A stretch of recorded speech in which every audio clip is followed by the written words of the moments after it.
about having to let everybody in through the lobby or whatever they call it, which for some reason I didn't have to do, but I have to do now with this laptop. You get to see who's coming in one by one. Sort of feel like you really are inviting them in to your Zoom. But we have two new people, but I don't know whether they're here.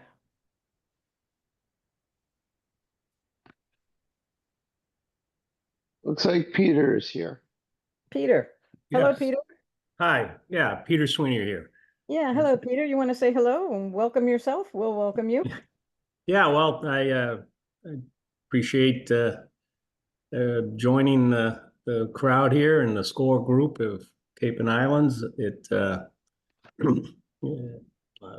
Looking to help, well, first learn, frankly. I've got a little ways to go there, but just starting to work towards being able to mentor some Cape and Island people, which is where I grew up. So I'm kind of committed to those people quite a bit. So I'm one of them, I guess. And I want to thank Bob Klaus for getting me through the mentor program. It was condensed time frame, and we did it. And I want to thank him for that. So Right. thanks for having me on board. And it was done in record time there, Peter. Yeah. Welcome. Thank you. Okay. Well, Yeah, well, if we're welcoming, let's welcome Sue, the other new person. is Hey, she here yet? Good Oh, there morning. she is. Hi, Sue. hi. Did you guys know that you can view your Zoom so you can see every face here that's on? Yep. Yeah. Okay. Yeah, it's great to be here as a lifelong entrepreneur and someone who actually had a business over at Pompanesett Marketplace for 7 years, a little retail store.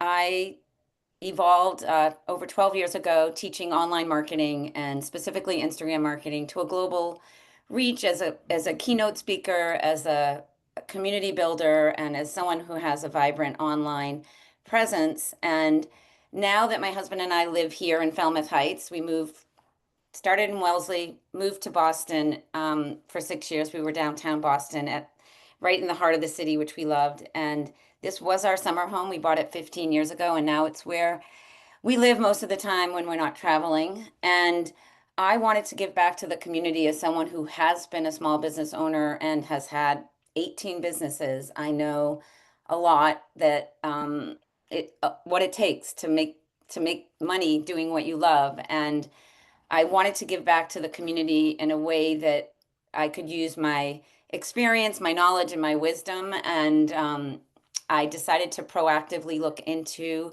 SCORE, and then I taught a 5-part webinar series to the chapter, and then recently did a national training to over 5,600 people that signed up, which is the biggest audience I've ever had anywhere.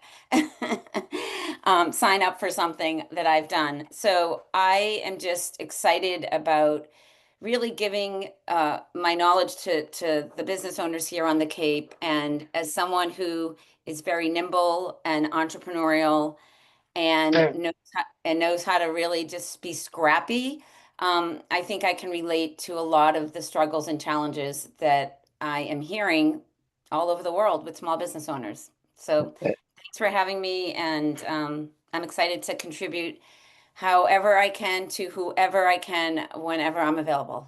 Well, thank you. And it's great to have Sue. She's an SME. I know I've had her with a client. I know Bob has had her with a client already. So great to be able to bring her expertise in Instagram and social media to our clients. So thanks. And we are putting you to work a little later today. So thank you very much for being willing to help the chapter in a variety of ways. Okay, so our first speaker today is Michael Healy, who is president of Coastal Community Capital. And, they are our neighbors, those of you who have ever been to our little office in Centerville, and always been wonderful buddies and friends. And we're very excited to have Michael. He's put the PowerPoint slides on the screen. I hope everybody can see it. And I will send them to you after, today's presentation. Okay, Michael, are you ready? I am, Susan. Thank you for the introduction, and thanks for having me. Nice to see all of you on a warm Tuesday here as we get closer to the July 4th weekend. So, as Sue said, I'm new to Coastal Community Capital, lifelong banker. Made the change about 10 months ago. Janine Marshall announced her retirement, and it turned out to be a good fit for me, and I think for Coastal, for me to join them. And so I'm really enjoying the new role and getting to know some of our valuable partners and people that we work closely with score at the top of that list. So it's been great to meet some of you in the last 10 months. I look forward to doing more with all of you folks, and because I think we're certainly are very complimentary in what we do to support the small business community here on the Cape and off the Cape. So with that, I'll just get into some of these slides a little bit, and I won't go through all of them in 100% detail, but we've been around since '95. We're a CDC Community Development Corp, and there's 5 or 6 of us throughout the state, and there's some others for some of the neighboring states that do what we do for Massachusetts. We are certified by the SBA to do 504 lending. We're also certified by the U.S. Department of Treasury and a few other state and local entities where we can draw down some funds for our own direct lending.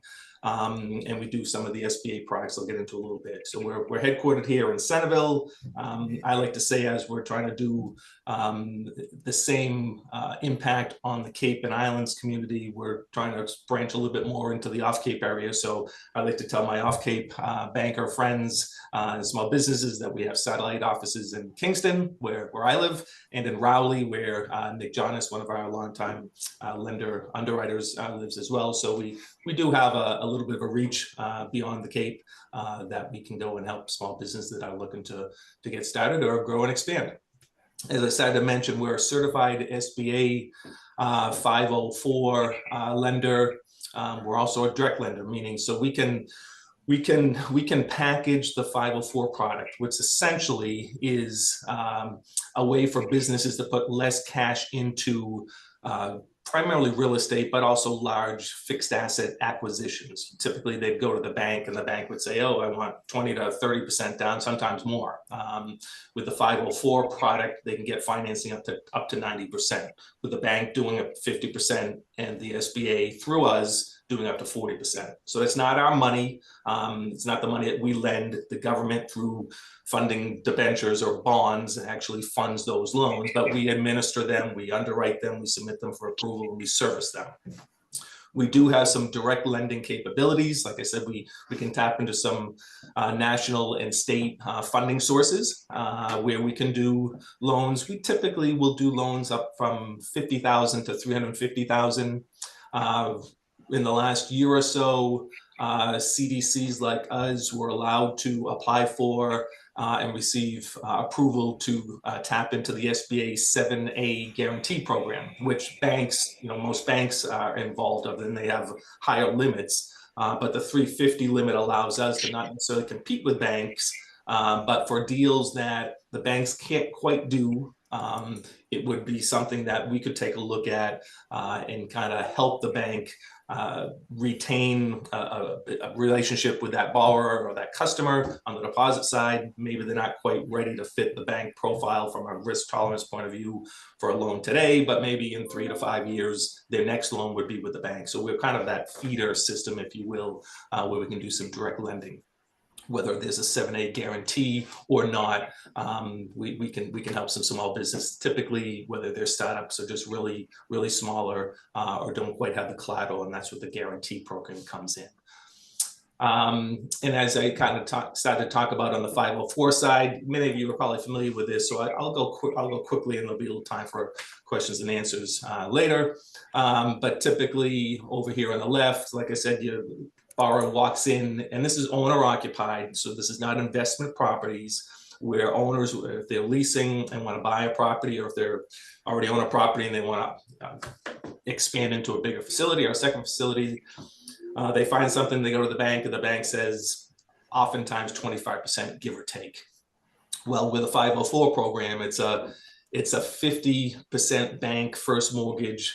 SBA through us does up to a 40% second mortgage position, and the borrower can put in 10%. You can see the difference versus 300,000 versus 120. It either preserves capital for other working capital needs, or if they don't have the capital, it allows them to get into something that makes sense for them.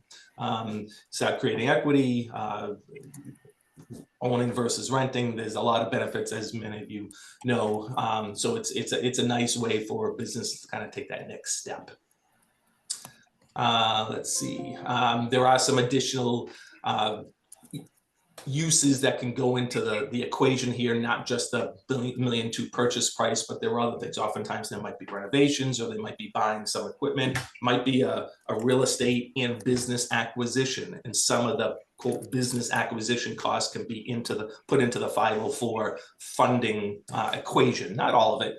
If they're buying goodwill, that's not something that can go into it. There could be other ways to finance that, but there's room for some other costs, I guess is the point I'm trying to make, beyond just the real estate acquisition. Let's see. Sometimes, like I said, up to 90% financing is the best case scenario. Sometimes it could be up to 85 or 80%. So if it's a new business, or special purpose property, hotels typically don't qualify for 90%. It would be more 85%. So the bank piece always stays at the 50, and then the SBA piece, which could be as high as 40, could either be 35% or 30%. So special purpose properties, drop it down by 5%. And if it's a brand new, if someone's buying perhaps like a B&B is a big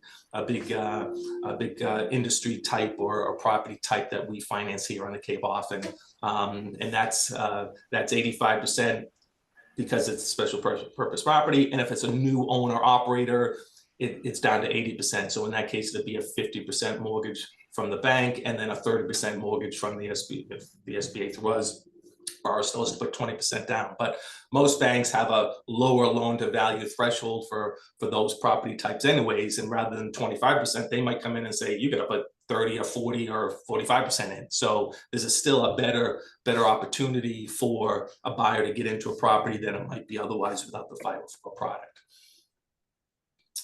Let's see. And again, just some of the special purpose type properties here that again require that extra 5% down payment. I won't go through that too much.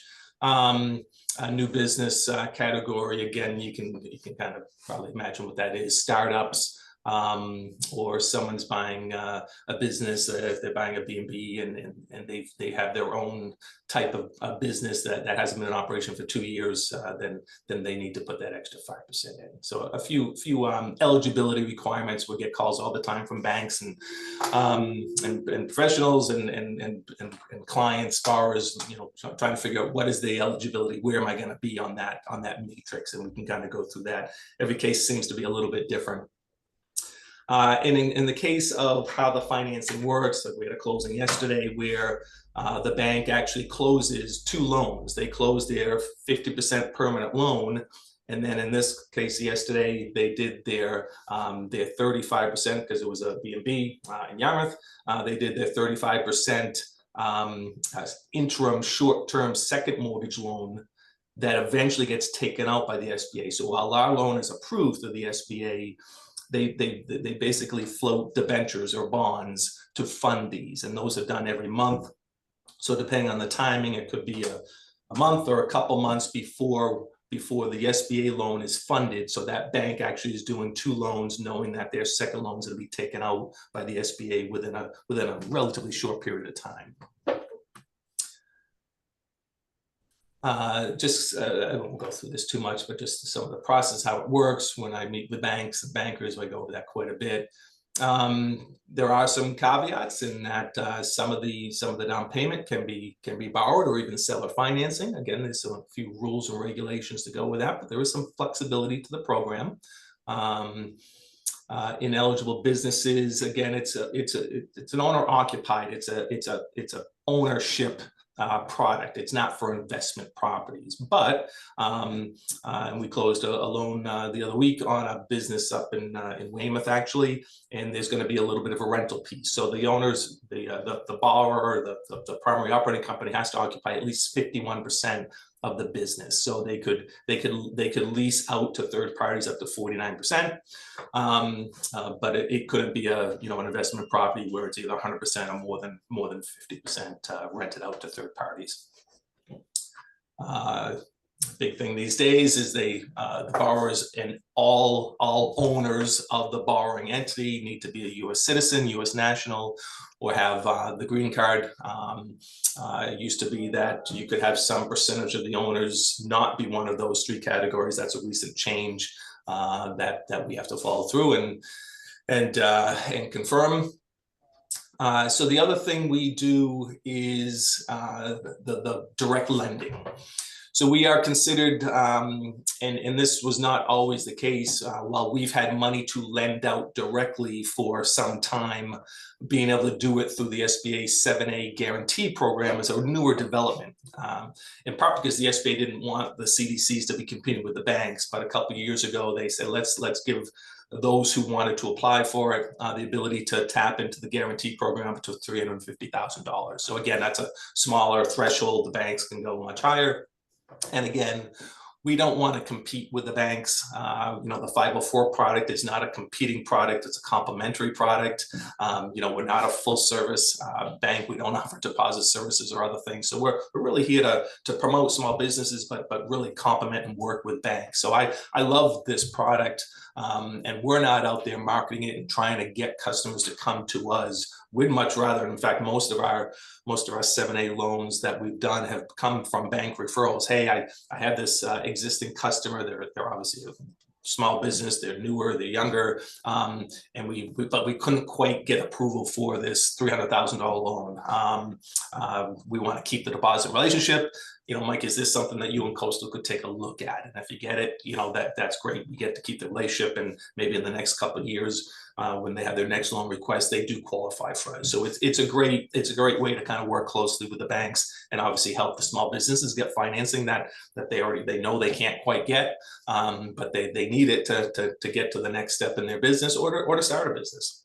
So the guarantee, which again is a product that the banks use quite a bit. As you can imagine, maybe leasehold improvements might be a case. Someone's renting a property, nail salon, and they have leasehold improvements that might cost a couple $100,000. But as you can imagine, banks and all lenders look for obviously cash flow to support the debt, but they look for collateral as a way to get out in a worst case scenario. And as you can imagine, leasehold improvements don't offer much collateral collection in terms of being able to liquidate and get a return on those investments. So a 7A guarantee with a SBA guarantees either 75 or 85% of the loan is a great product, and that's what it's there for.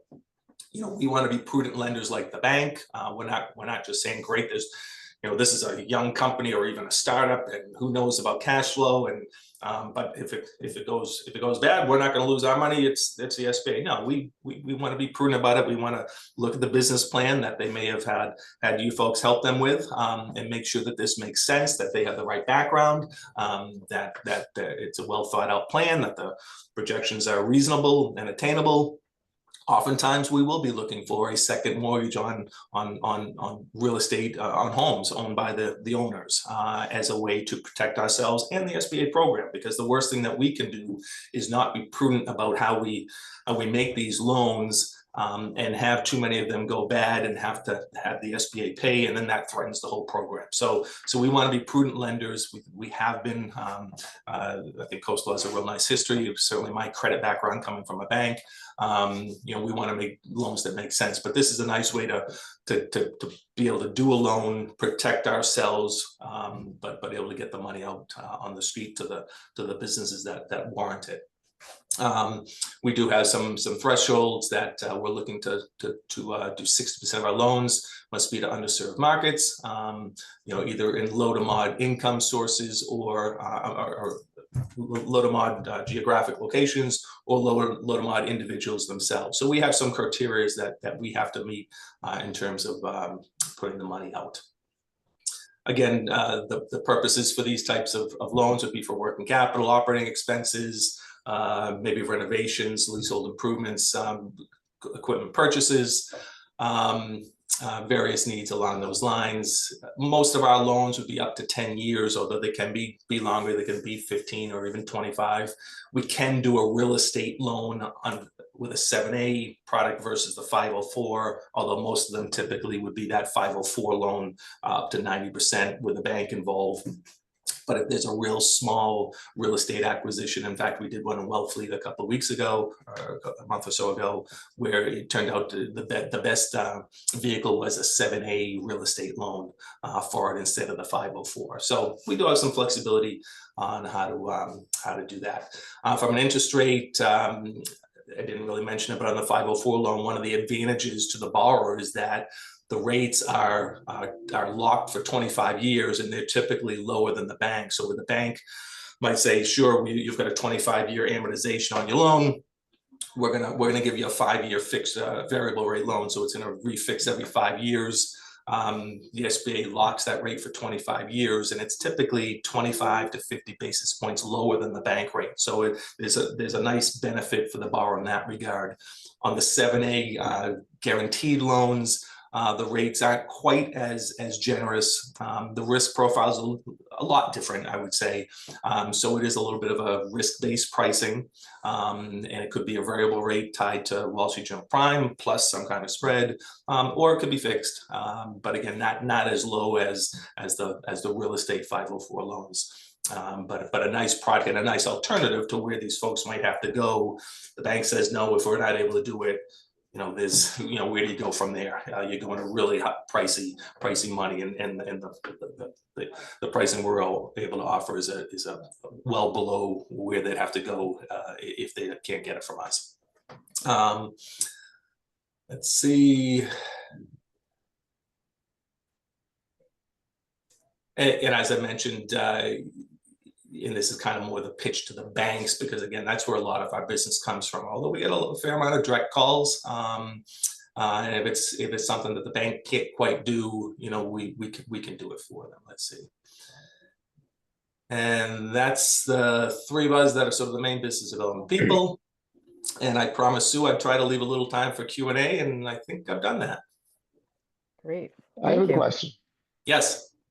Michael, if you can just go back to even the previous slide, talk about the collateral and credit. Can you give us a little more specifics if it's a non-real estate, not involving a building? What kind of collateral, and then what kind of credit are you looking for? Sure. So we're actually looking at a loan. We're hoping to approve. It was a referral from a bank. So I'll call it it's a direct loan, which again is our funds we're lending, which may or may not have this 7A guarantee, right? For years we've been doing lending without the 7A guarantee. Now we can do that as an option. So this case, it's a startup coffee shop in Falmouth.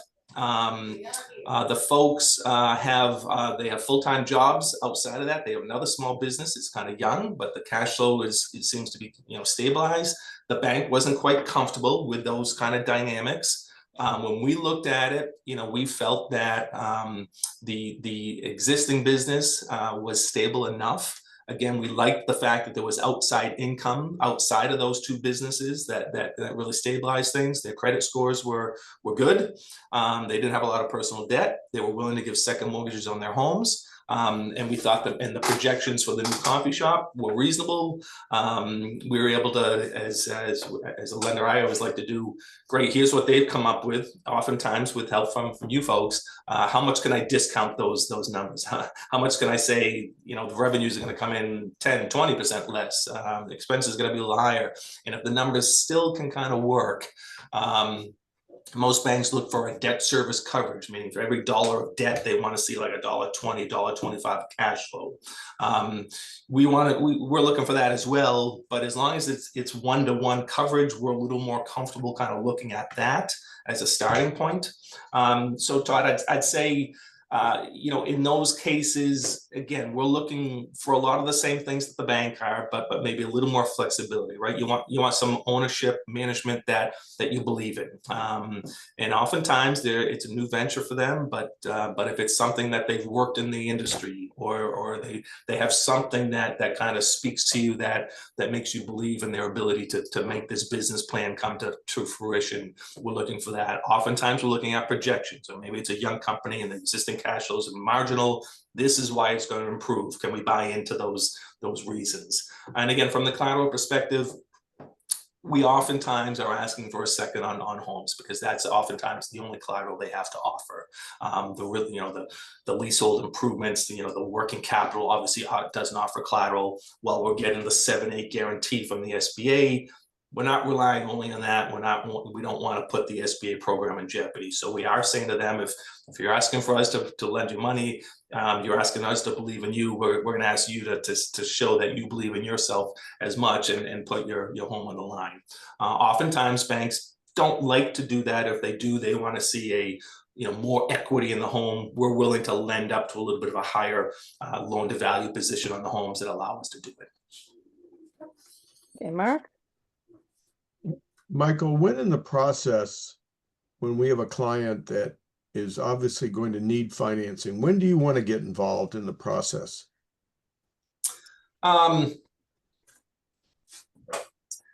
It's I don't know. I think they're case by case, right? At the end of the day,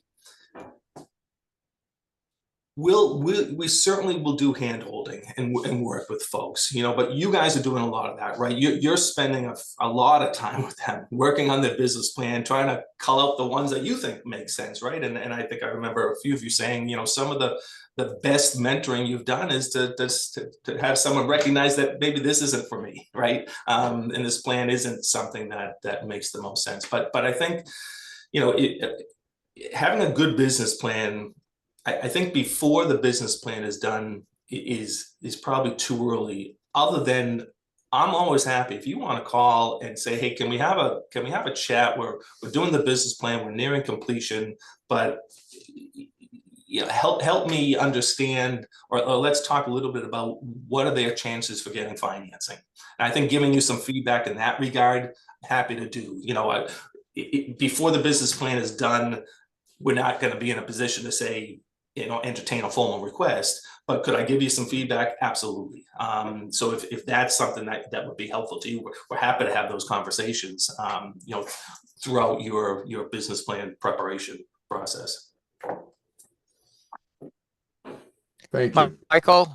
Yeah. Michael, I know there are a lot, Mark Lowenstein here. I know there are a lot of factors, but a lot of, what's the, on a FICO score?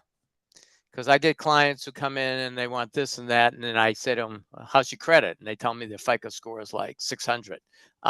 What's your kind of, I know there's not an absolute number, but give me a little bit of a range here.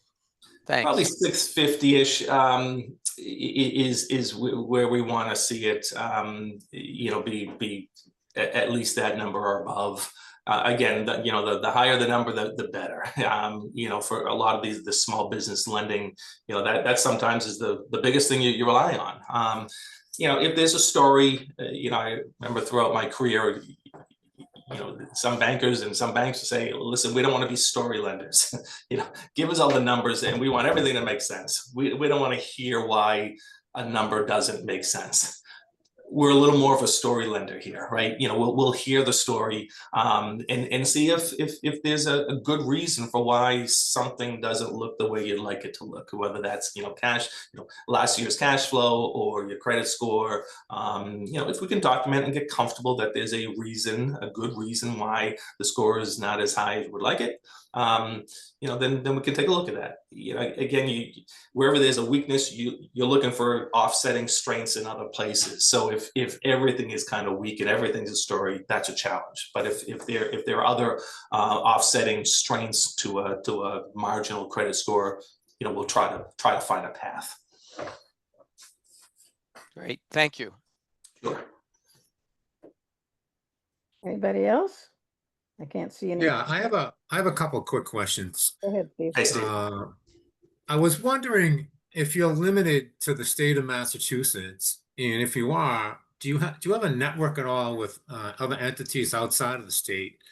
And I'm also wondering if you offer like a traditional line of credit type of lending. So I'll start with the line of credit question. That's an easy one. We don't offer a line of credit. We really don't have the software that allows us to track or the capabilities, right? That's typically, you want to have a deposit account tied with that, where you can, advance right into a deposit account or zap the deposit account to pull money back. Certainly as a bank lender, we did a lot of that. Is that something we could make happen at some point? Maybe. Right now, it would be too much for us. It would take up too much resources to really do a manual monitoring of that type of facility, Steve. So we don't offer that. I'm sorry, what was the first question? I'm wondering if you're limited to lending in the state, and if you are, do you have any networks beyond the state? Because sometimes we get clients from out of state. Yeah, so we're on the 504 SBA 504 side. We're certified for Massachusetts only. Most of our direct lending funding is for Massachusetts as well. I think we might have one kind of pool of money that allows us to go into Rhode Island a little bit, but that hasn't been anything that I've really focused on yet. I think I see as really being Massachusetts for the foreseeable future. I think there's a lot of opportunity. I'd rather, again, we've done a lot on the Cape. I think there's a lot of room for, I was with South Shore Bank for the last 20 plus years, in that area. There's a lot of opportunity to sort of go pick up business in the area I've went to before I worry about, doing more in Rhode Island or Connecticut or some of the other states. So short answer is it's really Massachusetts for us. Hey, Steve, Mark here. There are other people like them in other states. Yeah. Okay. Yeah. Because I had that happen to me. So, okay. So you just have to Google, what is it? Community development. What's the exact phrase, Michael? Yeah, CDC's Community Development Corps. I think small business lending. You could probably Google a few things. Yeah. Thank you. We have Pam Anderson and Shelley Gillis on the phone right now, which is nice. Great. Yeah. Bill, do you have your hand up? Yes. Michael, you said that you pretty much wanted to wait until we were close to done on the business plan. In terms of the business plan, particularly the financials, are you still looking for 2 years worth of P&L, balance sheet, and cash flow projections? Yeah, for a startup, obviously, you're talking. Yeah. Yes. Yeah. Yes. I think having a couple of years is something that's helpful, and we think it's a good exercise for the borrower to go through. And oftentimes, right, it's a couple of years to stabilize, and maybe even longer, right? So, right. I think throwing together what is a modest, reasonable, attainable year one, often that might generate certain cash flow and certain debt service coverage numbers that might only be marginal for us, and so that year two paints a little bit of a better picture, and that's something that we can kind of grab onto a little bit more. Hey, year one is not their final year, it's not their ceiling, but if they can get that and it's maybe break even, okay, and here's why they're going to do a little better in year two. So oftentimes it's a way to allow us to get something done, having a couple of years. Thank you. Mm-hmm. Okay. Anybody else? Michael, we know where you live. So yes. Hopefully you can come by and ask any questions, or you're always open to help us, and we appreciate that. Anytime, and when you pass up this, my phone number or my cell, I'm on my cell more than anything else, and my email's there. So feel free to reach out. I think that's the thing I've appreciated being over here from the banker side, because I think there's a lot of folks that are just not familiar, even like the bank lenders, right? They don't do SBA products every day. Most of them don't. So they have questions. You guys have questions. You're working with different types of businesses, trying to help them. So if we can be a resource, I have some bankers that call us weekly, sometimes a couple of weeks, that just ask a question and go over something. Happy to do that. Happy to be a resource. I think at the end of the day, our missions are similar, right? We're trying to help our communities and help small businesses get going and expand and do bigger things. And so anything we can do to help with a question we're happy to do. Great. Well, thank you very much. Appreciate your time. And I will send out the PowerPoint slides this afternoon so everybody can get them in your contact material. Great. Thank you for the opportunity to be here. Nice to see you all. I do have to jump off, so I'm gonna scoot. But thanks again. Look forward to talking to you more in the future. Okay, great. Thank you. Take care. Okay, gang, I have to change the agenda around a little bit because, you know, clients are our priority, and Bill Simpson has a client that he has to get to. So we're going to do the SME discussion for the next 15 minutes. And I want to thank Bill and thank Bob Klaus for putting together this survey and this tremendous amount of work to look at our subject matter experts. And the topic for the next 10 minutes is how to leverage our SMEs and increase our bench so that we as mentors have a broader array of people who can help us and help our clients. So thank you very much, Bill and Bob. Take it away. Sure, thanks, Susan. So can you see my screen? Yes. Yep. So Bill and I, the last 3 or 4 months, what we've done is we've been just looking at doing some due diligence around SMEs, really how to leverage them and increase the bench more, and especially some of it, like myself, is fairly new. So just so that we know the different avenues to try to look at, understanding some of the subject matter experts, and then what avenues could we look at for increasing the bench itself? So a few things just to note. Todd, back in around March, he sent out an email just to get input from all the mentors, and I'll share that in a second as a refresher. And there were 10 hot topics that came up, so that was a good start. Then secondly, Bill and I sent out an email, basically, if you remember, just to get a little bit more insights on leveraging SMEs. How often are there any clients from the past that might be able to give back and become one, etc. And then in the meantime, we've continued to onboard some SMEs, and you'll hear from one of them today, Sue. And then really look at the feasibility of sharing SMEs with another chapter. So Bill and I were thinking out of the box and saying, well, out of those 10 topics, which I'll go to right now on the feedback, we probably in our chapter with 9 SMEs probably fill 4 or 5 of these boxes, maybe a half a dozen. So are there some of these other subject matter areas that we could leverage?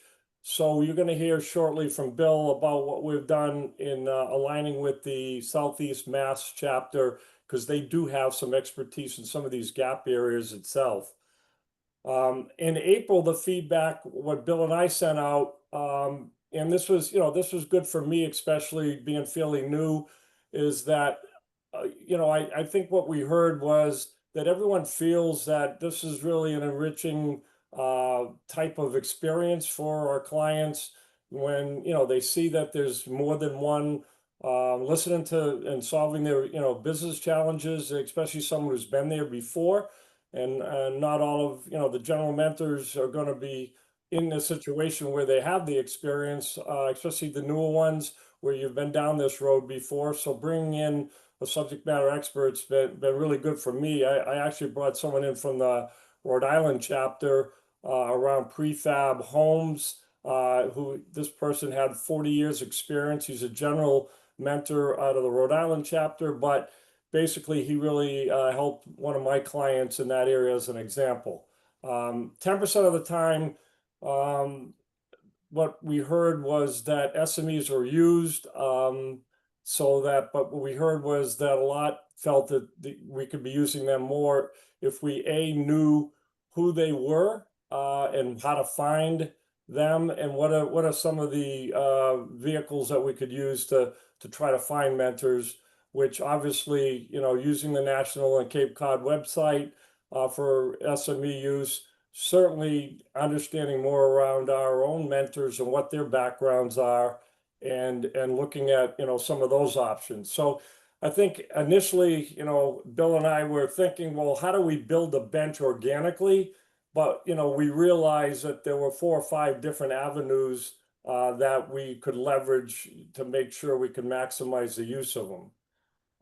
And then I think overall our call to action was we were thinking that not only did we add to over the last 45 days with Sue, who we're going to hear from, and Mark, Sue Chandler sent out that announcement.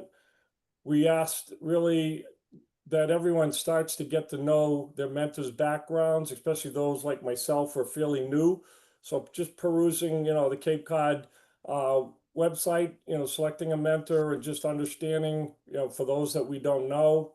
The keyword search is important. That's how I found Ron in Rhode Island. And then all mentors really should get to know our 9 SMEs itself. And Bill's going to talk about that. He came up with the idea of, with Rod Clark from the Southeast Mass chapter, maybe creating new bios like we have on a shorter version and a contact list that he's going to socialize with us and send out. And then I think the number 5, the important thing was we had a really very receptive conversation with the Southeast Mass chapter that they felt it was a great idea. They have 13, we have 9, to take the 22 and to see if we could, resource share at least at the beginning and see how that works and have SME bios created and socialize those between the 2 chapters. So with that, I'm going to hand it over to Bill. And Bill, I think you're going to share some of the slides itself. Yep. And he's going to talk, mostly around number 4 and number 5 here. So I'll stop the share.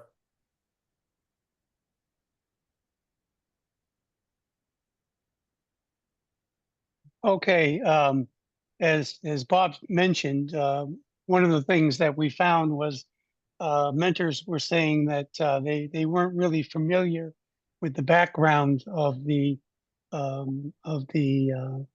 SMEs, and there was no profile like there is for the mentors.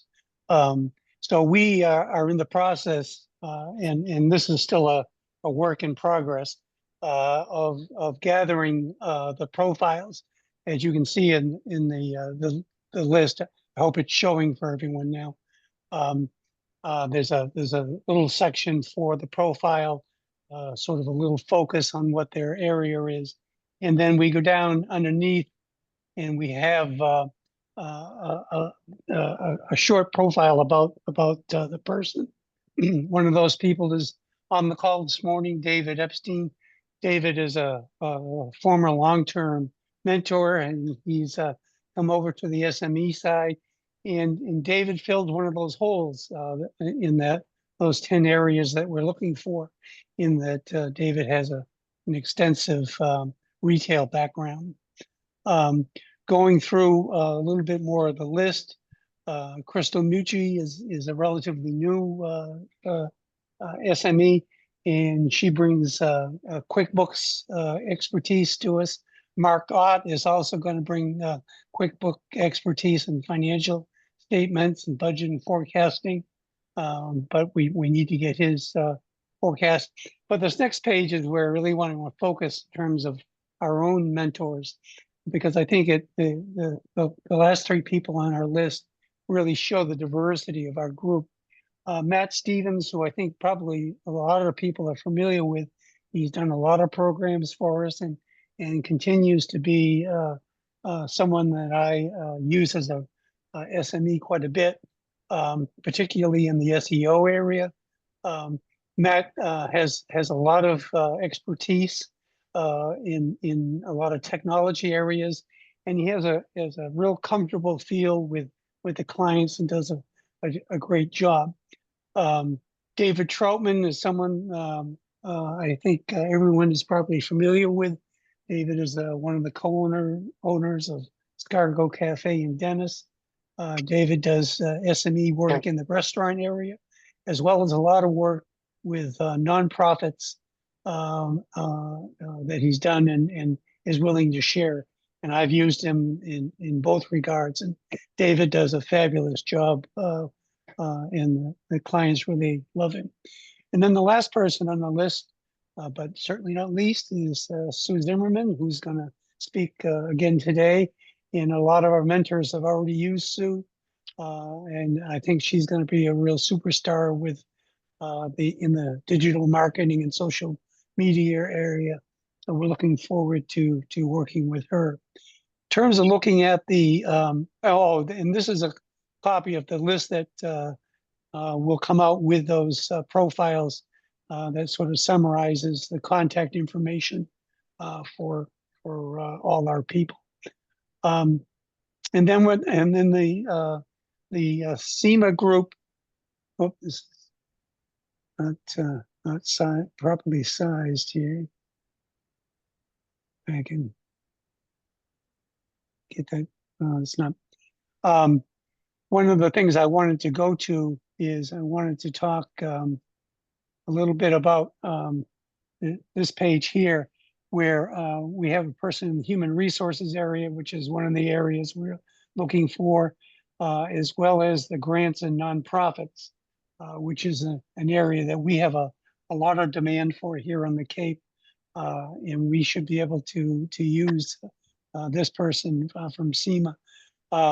Looking back up the list, oh no, actually maybe down.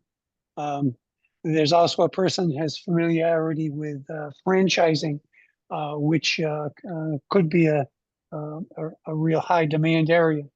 I think the areas of overlap between the two of us are areas like social media where there's a lot of demand. So I don't foresee that there's going to be a problem in too many SMEs and not enough need. But I think having this enlarged a group of SMEs, it can be a real benefit. And as Bob said, I have found, and a lot of the mentors I talk to find the same thing, that the clients really love having a mentor brought in, and it's a real enriching part of the program, and they see a lot of value to it. And if we can make it easier for people to find the people they need and make contact with them, I think it's something that could easily enhance the program and make it work better. Great. And with that, we can answer any questions anyone has. Okay, let's give it a minute or two. I want to get Sue on. Any questions, gang? The idea is to use SMEs, since we have all this terrific bank of expertise, and we find out that the mentors sort of don't know about it or don't feel comfortable calling anybody. So I think this is really very, very helpful, makes it a lot more friendly, and can broaden our expertise. Any questions? Yeah, Roy. I don't have a question. I just wanted to thank Bill and Bob for this effort. I think SMEs are hugely valuable.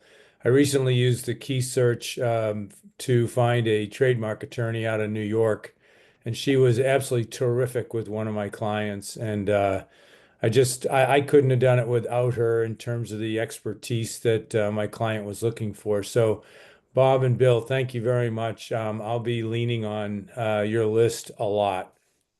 Great, thank you. Okay. Can I make a quick plug?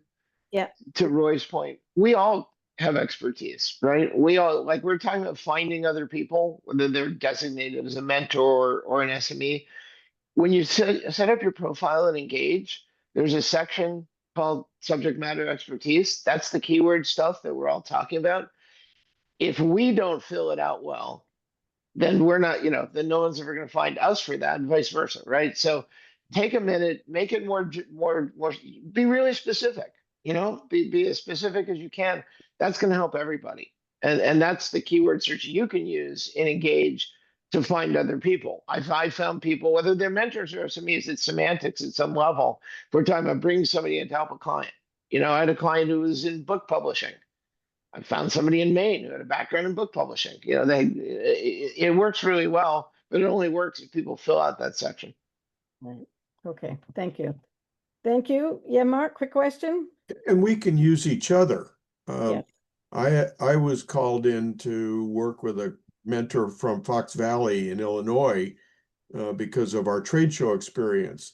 And as we went through, we needed somebody who had some actual technical sales and marketing and program management experience. So we got Tom Gallagher to join for a couple of meetings to help them gain perspective on finding a beta client. So we can use each other too as SMEs.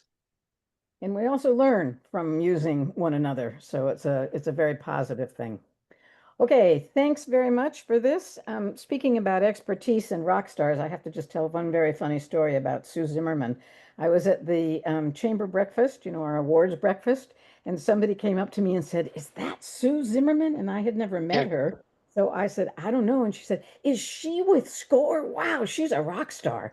So we have lots of expertise, and we're very excited to welcome our newest rock star. And Sue, thank you very much for joining us this morning. And do you have a PowerPoint, or are we just going to chat? I think we're just going to chat. Okay. Yeah, I think because I don't have a lot of time and I don't want to go down a rabbit hole, and I have some notes.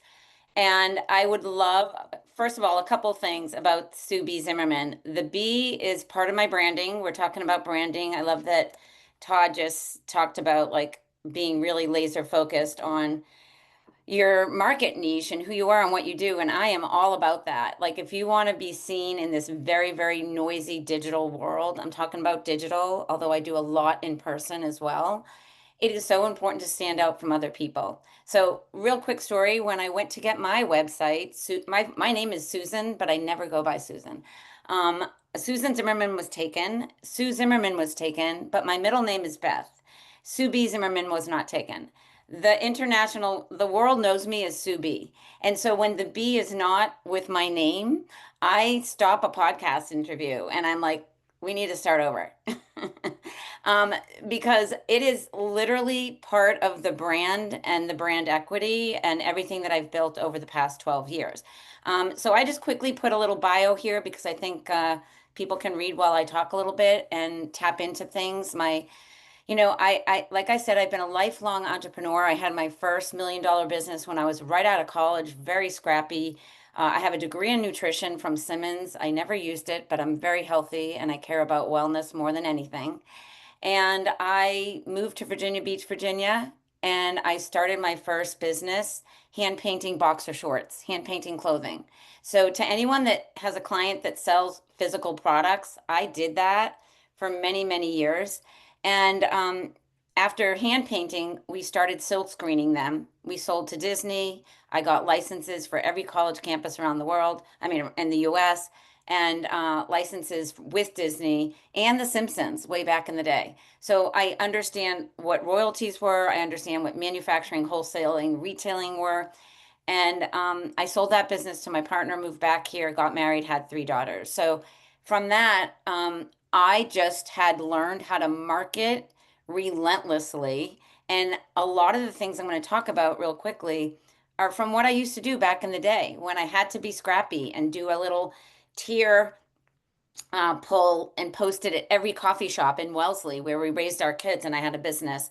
And I would get business just by being scrappy, putting it on windshields, putting it in coffee shops. And I loved hearing that there's a new coffee shop coming to Falmouth. That's pretty cool. So I just think that what's going on in today's digital marketplace is so fucking noisy. And I do swear, so I hope I don't offend anybody. I just had to like drop that adjective because you have to stand out. You have to understand how to stand out from everyone else who does what you do.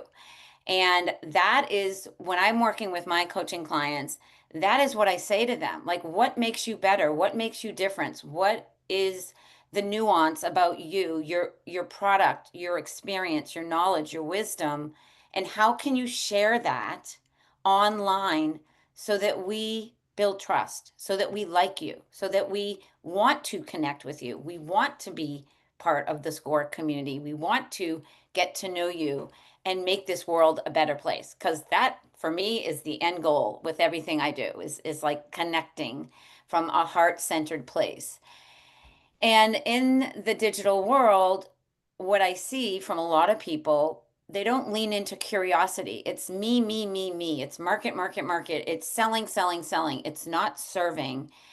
And when you don't lead with serving, you don't have growth and opportunity. And so when you lead with curiosity and you really ask questions to your clients, to yourself, what makes you better? What makes you different? Why should someone talk to you? Why should someone work with you? Then there's so many beautiful opportunities. Full disclosure, my demographic in my business is primarily women, midlife and older. I call them in their prime because that's what I am. And that didn't grow up with a phone in their face, which I think is a lot of your clients and everyone here on this call. And so the confidence of looking at a phone like a person is a real challenge. And so in the chat, if anyone has questions specifically for me when it comes to social media, which is this huge thing. I mean, it just means be social in my mind. Like, it's like engaging is half of it, content is the other half. And obviously, having a CRM, having an email, and owning your own email list is such a integral part of growing and scaling a business. And that is not my brain. I am an entrepreneur. I have a team. I have people that do that kind of stuff for me.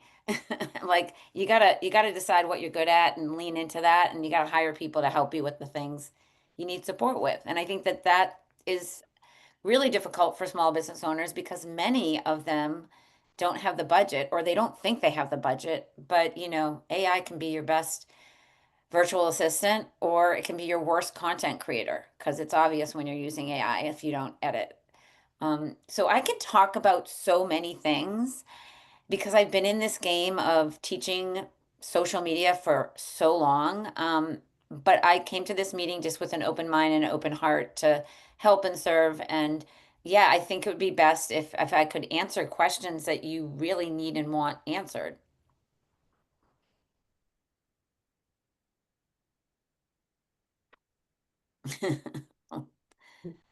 So yeah, how does that sound, Susan? Is there some, or I can talk about more things? All right. We got some questions. Let's have got Mark and then Todd and go ahead, Mark. Mark G.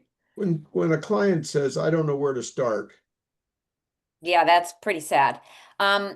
Because I always say, don't start if you don't know where to start. The important thing to do is do an audit of what you actually could stay committed to and why. And so if staying committed to writing a blog is something you could do, or a newsletter is something you could do because you like writing and you're so afraid of getting on camera, like, start there. If creating videos is not a problem, like, obviously I've been teaching Instagram marketing for 12 years and I know a lot, but I also have a YouTube channel and I also have a Facebook page and I'm also on X and I'm also on LinkedIn. But you cannot be everywhere. You've got to go deep on one social platform, one, and build reputation and build audience and build opportunity to have conversations with the right people so that you can get data points to build from. And it depends on the business where I would suggest. So, what's the business that you're like, if you could give me the client that says that to you, Mark? lifestyle, Cape Cod lifestyle business. So, obviously, it should be Instagram. Like, it is a lifestyle here, like it is on the vineyard in Nantucket. Like, it is a lifestyle. People want and need to see the visual aspects of that lifestyle. Is it a digital magazine? Is it a t-shirt? What is it? What is the business You're model? muted, Mark. There you That's go. the big question. We're working with her right now. She wants t-shirts, hoodies, and we're saying differentiation. There's too much out there, but one of the issues is we're talking about is positioning on social media. So the Yeah. question is, And I will tell you, as someone that I used to silk screen clothing and make a ton of money selling it at every college campus as a vendor, at the tall ships, at the garden shows, at every craft show up and down the Cape. Creating silk screen products and t-shirts is so hard because Walmart and Target and every CVS has a version, even Shaw's has a version of a t-shirt. And so brand equity, if you're the black dog, and by the way, Life is Good is challenged, is having hard times right now. And I met them when I was selling at Brown University in college. Like, T-shirts don't sell. Connecting to images and things that people collect and creating a reason to purchase sell. So if you did the Bourne Bridge, that would sell. If you did the Nopska Lighthouse, that would sell. But T-shirts that just say Cape Cod lifestyle, that is not selling. It's not going to sell. It needs to feel like the lifestyle, not just have the words. And I know a lot about clothing, fashion, because I shop a lot and I study all these brands. And there's very few that are doing well. Very, very few. You go into the Black Dog, their T-shirts are still there in the Heights. I'm going to the Vineyard today for 10 days, and you know, T-shirts don't sell like they used to, or if they do, they're not, the margins are not nearly what they used to be. So I would just say, if what is the product line, and SKUs and manufacturing is so hard right now. So is it just stickers? People collect stickers. They put stickers on their water bottles and their laptops. Stickers is a great business, but the margins are really low. So I would just challenge that client, like there has to be a look and feel to that product line that is relatable and relevant to Cape Cod. Horseshoe crabs, you know, like something that people collect and look at. Just saying. Thanks. Bob, go ahead, you had a question? Good comment and question. The comment is in the spirit of making sure we all know the resources we have available. Roy looks like he's not on camera and he's muted, but you guys may know Roy spent 20 years as the COO of Life is Good. So, you know, so we can have a back and forth. We can have a debate on that one later. But I want people to know that we have another person who has, you know, a ton of expertise in that world of apparel and branding and mission and all of that. Mike, so I'll let Roy follow up if he wants to on that. My question for Sue is,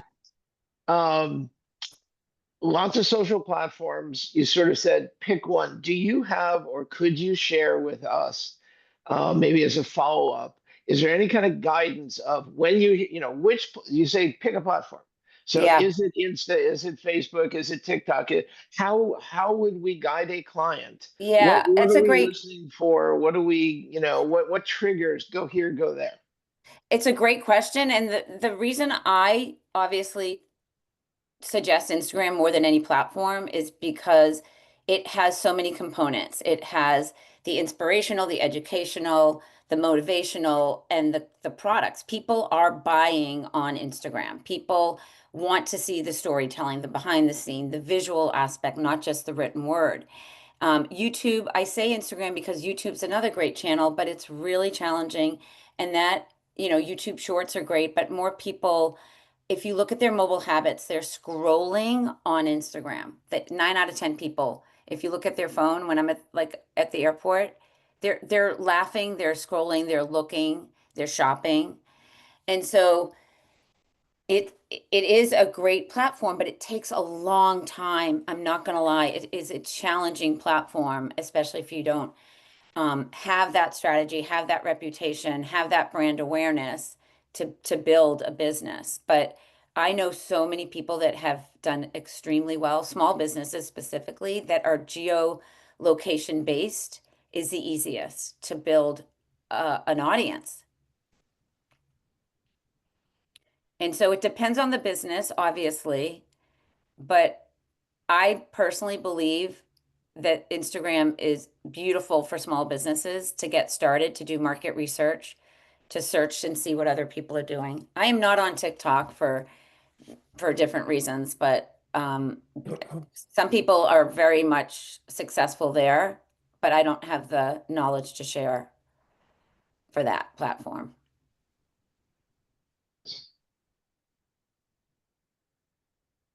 Anybody got questions? Yeah, hey, this is Bob. Hey, Sue. So what I was thinking, I've been running into lately, I've had a few fairly young entrepreneurs looking to do something and switch jobs, and Instagram, TikTok, Snapchat seem to be theirs. They're like 30-ish years old. Facebook and LinkedIn seem to be more what I would call middle age.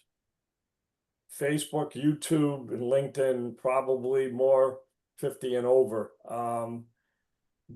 Do you have to look at platform choice and then the content creation map to that?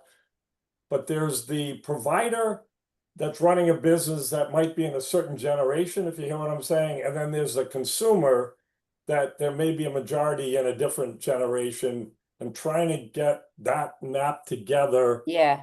And you may have been on one of my calls where the individual wasn't familiar with social media, but they're going to bring their daughter in, if you remember that. I hear that all the time. I'm going to bring my niece in, my daughter in, my cousin in, and that person might be really versed on a platform, but not with a business hat or a strategy. And Yeah. so the strategy is everything. More than the age, I'd like to share, Bob, I think it's the business. Like, what is the business and where is that business most viable?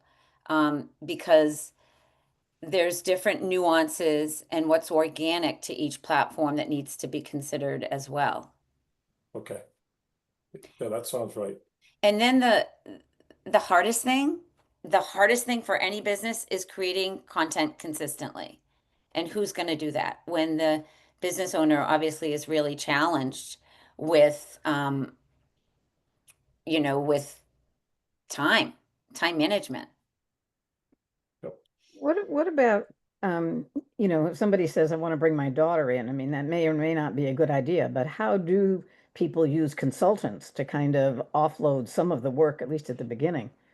Well, I know that there's a big range of what someone can pay for a consultant or an agency to support in the creation.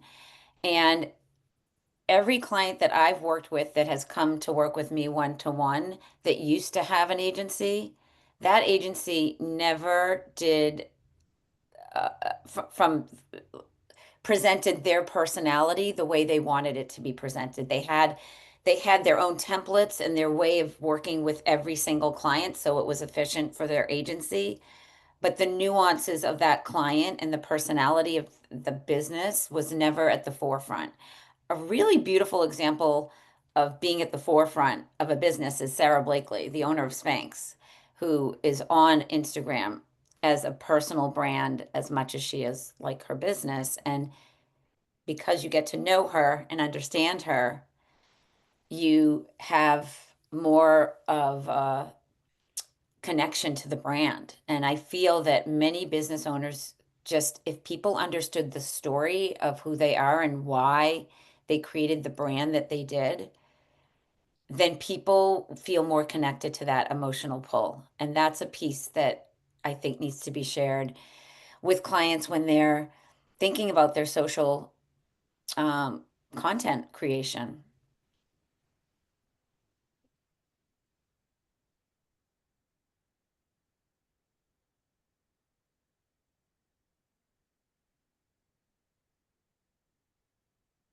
Any questions, comments? We got a terrific opportunity here, gang. Everybody's being shy.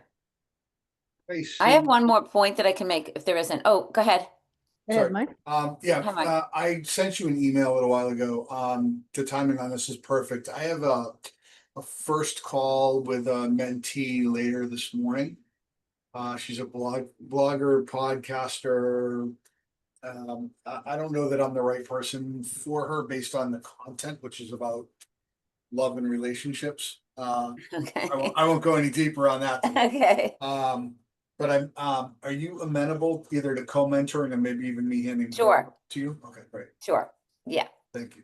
So just to clarify one thing on that. So Sue is an SME. So we talked earlier about like Okay. what are the roles. So an SME supports a mentor but doesn't own the client relationship. Right. But I Okay, think it's all a right. great I Fair think enough. it's a great example. And I see Jane's on the call, so I'll do a little plug. When Jane assigns an MRE, and a lot of us say, oh no, I don't know anything about that. I can't do that. With this SME backup, hopefully people will feel more comfortable. Say, you're the mentor. It's a triage call. It's a diagnostic call. And then you know there are resources that way you can bring in on the first call, or you can do the first call and find out what the real issues are. And then you're prepped to bring in an SME, whether it's, Crystal, who's on the call, who can help with the financial bookkeeping and stuff like that, or it's Sue or anybody, right? That's a great way to think of it. So we don't have to be as apprehensive about taking on a client when we have this bench of resources who can come in and help. Thank you, Todd. I was actually just making sure you were still paying attention.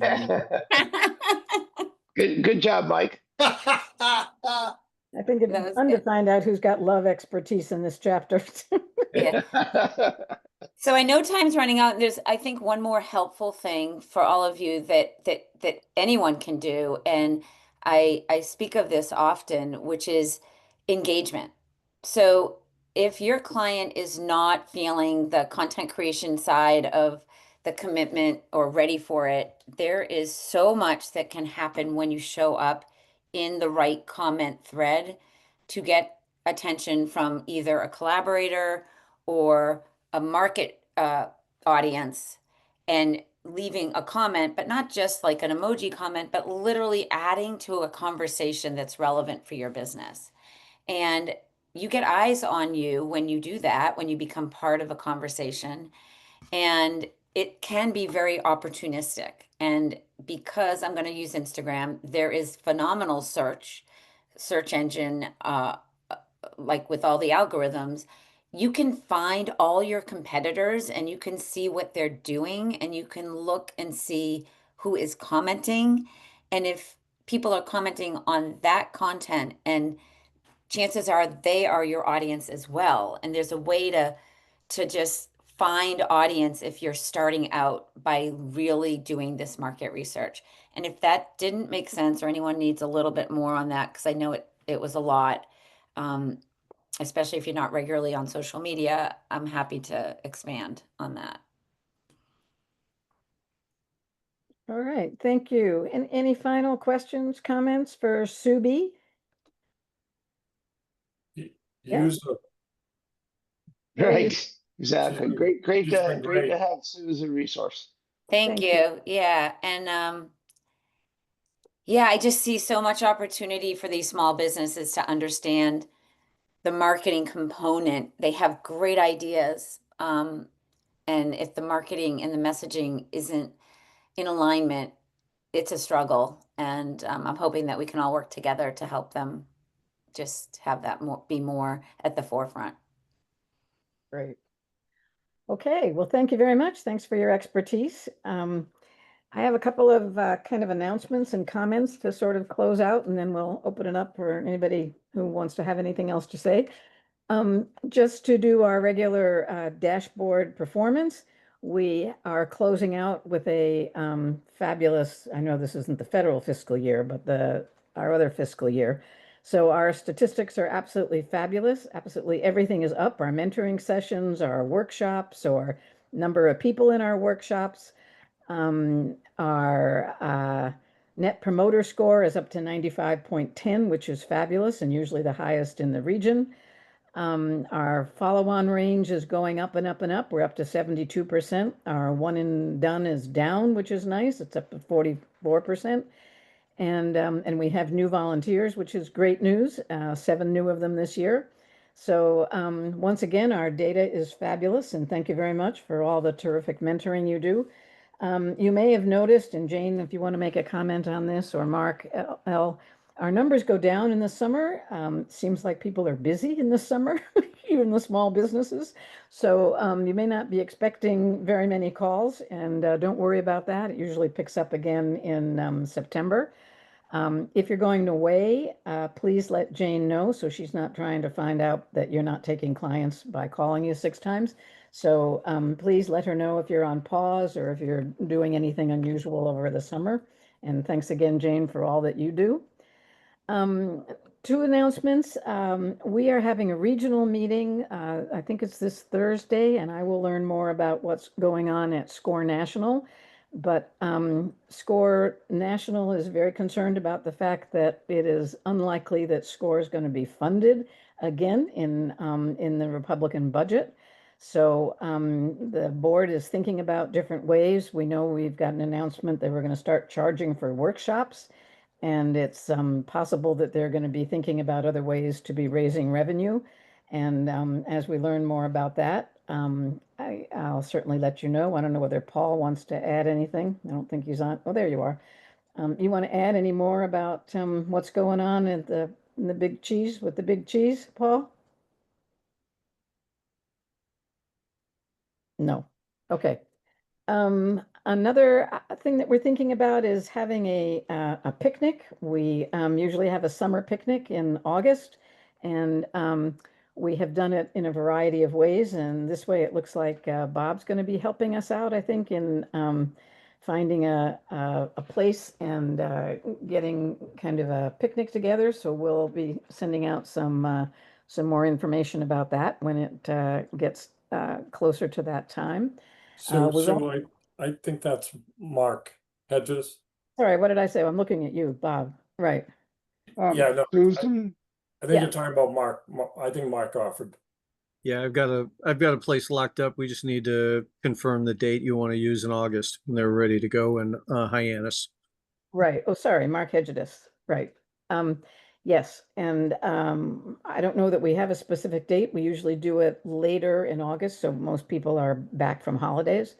And so we can chat about a time and think about putting that together. So that would be our August activity. We're not going to have a July chapter meeting, but that'll be August, and hopefully we'll know more about what the budget's like and what our SCORE headquarters future is going to be like.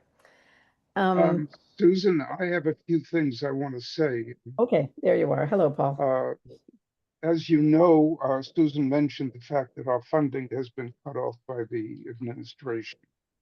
As far as I'm concerned, SCORE is not going out of business. We simply have to find an alternate source of funds, and we need to restructure our operations.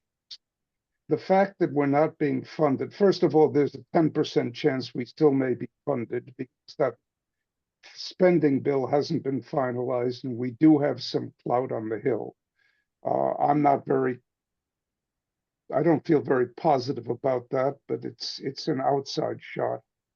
Assuming that we don't get funded, just so you understand some of the numbers, we're scheduled, I've projected that nationally, we will have about 650,000 attendees at workshops and webinars over the course of this fiscal year. If we were to charge for every one of those $10, that would be $6.5 million in revenue. If we were to charge 25, it would be significantly more. And assuming that let's assume that only half of the people that now attend webinars would attend webinars, we'd still have over 300,000 people coming to our webinars and our workshops nationally. And that at a $25 workshop charge would run into about $7.5 million.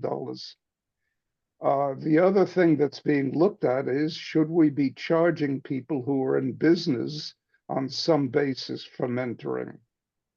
People who already have a stream of income and continuing to give free mentoring to startups. That's a question that's being discussed. So there are alternate ways of funding once we're no longer constrained by what the SBA requires.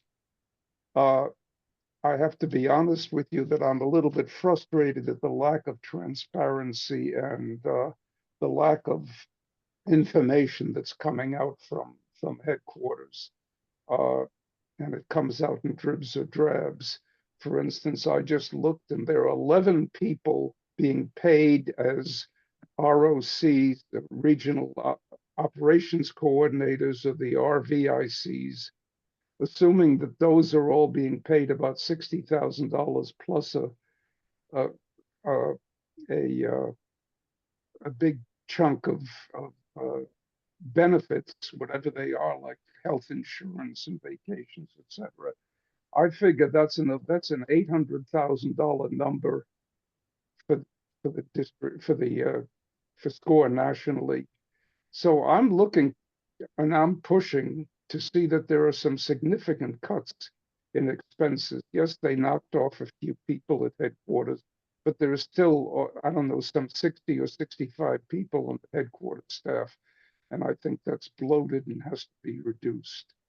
The other thing I think of, frankly, is that I think that the people who are paid very significantly to run SCORE should be taking salary cuts, because that's what leaders do when their businesses get into.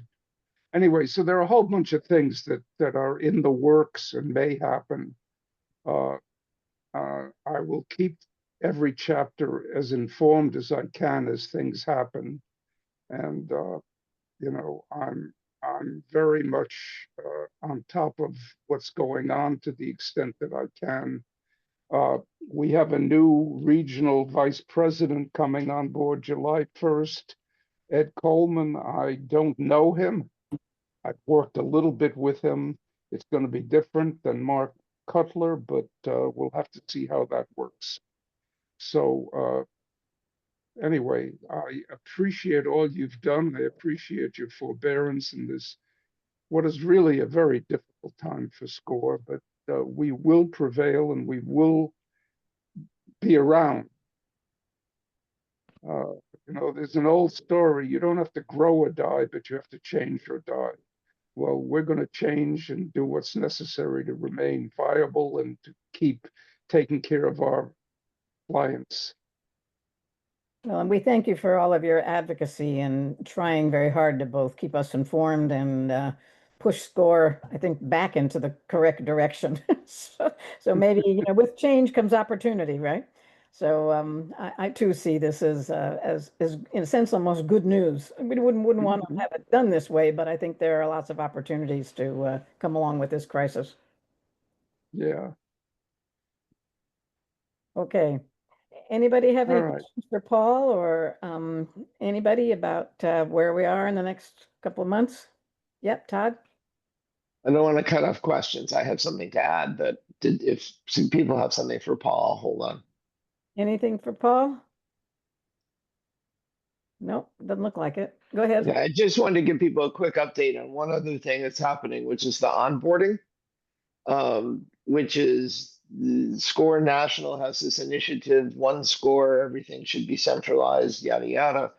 And so the first domino in that is the onboarding of volunteers and moving towards a regional approach. I've been working with Noel Carr, who's our new regional person. And so it's not going to change a ton for us. What it does mean is if you want to help out as an interviewer, as a coach, or as a co-mentor of new people in the provisional onboarding process, you need to spend 10 minutes and do some stuff and engage. And I need to know that you're interested in that. So a bunch of people have already stepped up. If anybody else on this call is interested in any of those roles, just get in touch with me and I'll tell you what needs to happen. It's really easy. But one of the things we decided as an executive committee is we are putting new volunteers on hold for the next few months. This process is rolling out in July. It's still kind of, let's see how it plays out. As Susan said earlier, we don't have as much going on in the summer and we're all busy. So we've got a couple of people in the queue that we just said, you know, let's talk again in September. So we're going to have a couple new people come on board then. But in the meantime, we're just going to put it kind of on a moratorium for a few months, let it play out, talk to people who are interested, but not go through the process. So just don't be surprised with that. And then in September, we'll revisit, see where we're at and figure out how to bring people on board in the new system. But if you're interested in being an interviewer, a coach, or a co-mentor of new people, let me know. Great. Right. Good point. Okay, any other comments or closing thoughts? We got strategies for how to stay cool? Get through today? All right, well, thank you all very much for coming. Happy summer. Well, thank you, Susan. Great Hopefully job. we'll see everyone in somewhere, some restaurant in Yeah. August. Right. Thank you, Susan. Thanks, Susan. Bye. Thank you, Thank you so Susan. much. Susan.